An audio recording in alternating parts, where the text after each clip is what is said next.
Hello everyone, this is Gorax with the endgame boss Abyssolossus. First teams that I'll show you, a couple teams that are corrosion based. We'll see the teams with Rook, without Rook, and see how corrosion does. But before we go and show you the teams and the damage they do, let's go over the changes that happened to the Abyssolossus.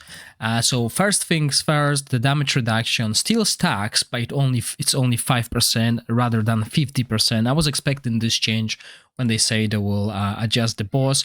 Another change that's gonna happen is once the boss hits his ultimate, he will go into fragility and the damage increased will be 200%. So this is our window of the damage we want to utilize, and we will be mainly focusing our rotation around that. Now, the boss also applies quite a lot of debuffs, and there's a way around them. However, using different heroes will be required. I already did the comparison. You could see that in the previous video when it comes to the Emperor set and the Aerial set. Aerial set is superior, and not by a lot, but it's still quite significant and will make it easier for other teams. So as I said, we'll try different teams with Rook and without Rook, and I'll tell you how much damage they do. So the first team that we do here, 208 million. You could see that team damage the previous video, and we use the equipment. As I said, we're gonna use Aerial set on 3 of our main damage dealers. At this point, I'm expecting you to have quite a lot of mythic equipment, because that's where the stamina should be going now. All the legendary artifacts. This is not a free-to-play friendly video. This is going to be mostly focused on the high-end teams. Obviously, if you don't have these artifacts, you can expect less damage, but I'm gonna show you the potential of this teams. I'll prepare a free-to-play friendly guides later on, but sadly I don't have time right now and I need to focus on my own teams to be ready for tomorrow, as I'm competing for rank top 5 basically at the moment. Puppeteers here set on both of our healers slash tanks. This set is so far the best in the game. This will give tremendous defense to everyone in our team. Horn to boost the damage.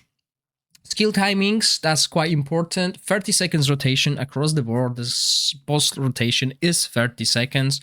I'm using velocity at 23.5 to give us this shield before we get shield prohibition. Then through buff with attack penalty just after the defense down. We want to reduce the damage taken, but the team has no issues surviving. So in the end, this doesn't really matter. Well, maybe the shield do, but other than that, it's all of that, and these timings will be standard. So I'll go over them only once, and then I'll show you timings for each team, but they will be very standard across the board, and I think this will be the strategy going forward, unless I come up with something new. But at the moment, this is what I've been doing, and that actually, yeah, okay, so that's 28 seconds, and I know why.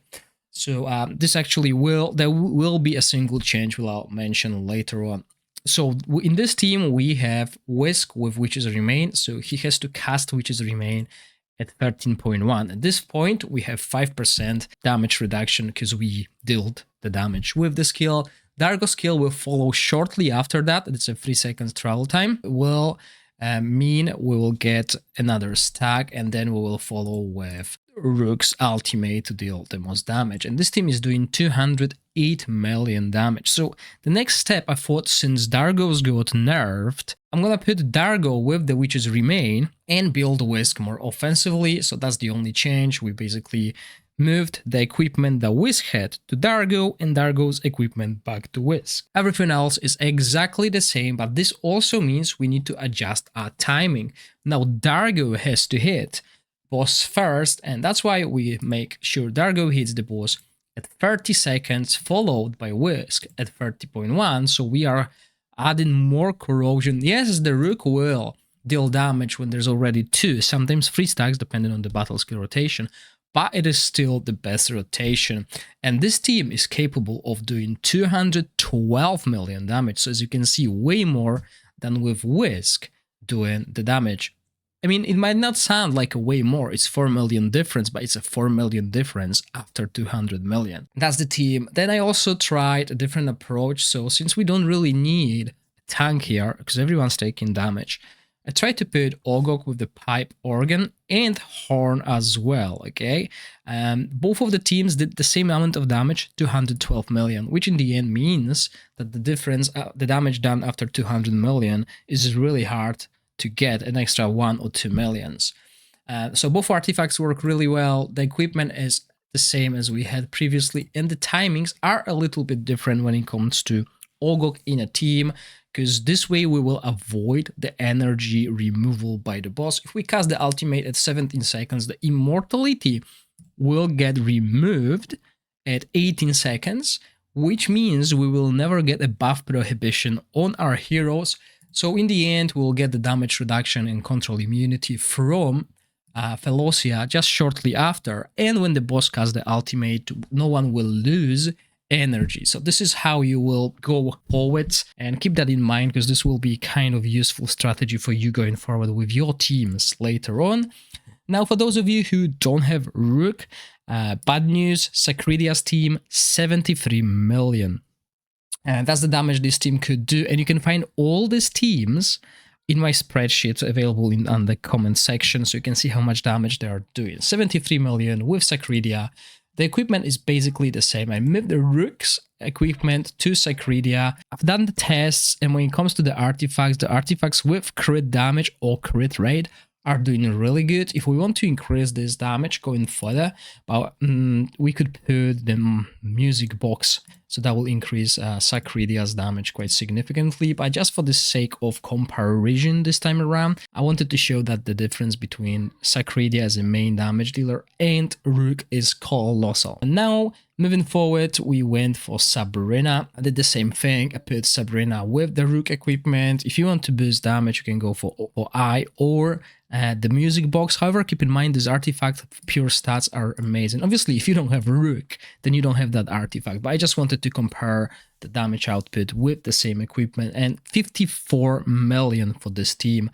Not too good. I mean, we'll have to try poison teams and see if they can do better, but the timings are pretty much the same.